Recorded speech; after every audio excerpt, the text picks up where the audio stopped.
technically, did you think the movie worked? Because I've heard rumblings from some people like, well, you know, it's not in film. But when I watched it, I didn't even notice. I noticed it I noticed it mostly in the daylight shots, and every now and then the edges, if it was real close to a light, it'd get a little blown out. But I had in the movie, when I watched the movie for the first time, I had in the first 15 minutes pretty much forgotten about it. You do, don't you? Yeah, you're trying to figure out the movie, the narrative.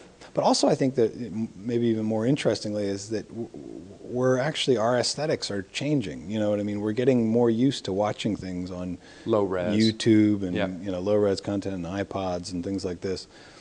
So my little brother, who's 14 now, 15, just saw Inland Empire and it didn't even register that it was shot on digital. I said, "What did you think of the digital?" And he said, "What do you mean?" I said, "Well, it wasn't on film." He's like, "Oh, I didn't really notice." Right. His brain has not even. He's not. It's a whole generational thing where he's not even geared. It's sort of like what the using oil paint as the analogy again. It's sort of like what oil paint is to photography. No one's shocked when they see a picture in the paper. They would be shocked if they saw sort of a woodcut. Right. Let's talk about some of the big themes. What is sex in a David Lynch movie? Sex, I guess. I don't know. I mean, is it humorous? There is so much humor and absurdity in his company's absurdia. The things in his films like sex or violence or beauty, or I think are just sort of the vocabulary that he uses to attack some of the larger themes in his work. I don't know. The sex in this movie is very different than the sex in, say, Blue Velvet, which is very violent or whatever. He's tough to pin down that way. Right. Were there any scenes that were shot that got left out that you did personally? Yeah, but he would kill me if I said what they were. So okay.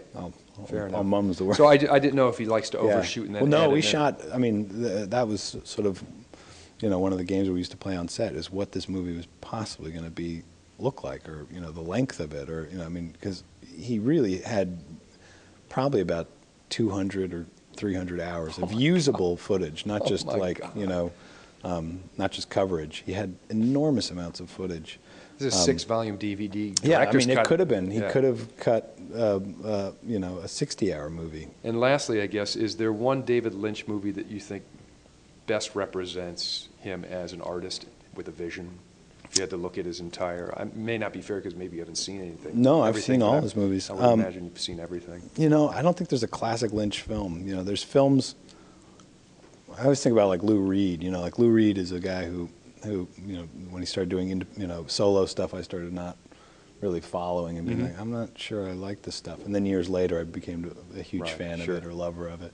So I'm sure the same thing will happen with David's films. The ones that I don't like as much as, I like them all actually, but the ones that I like less, I'm sure I'll come to appreciate as I age, or as I start having a temperament for them.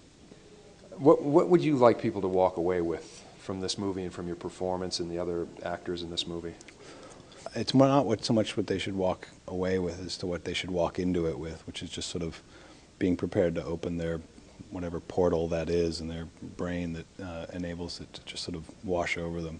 If you go in with sort of preconceived notions, you're going to be disappointed. Or if you go in looking for a strong linear storyline, you're going to be disappointed.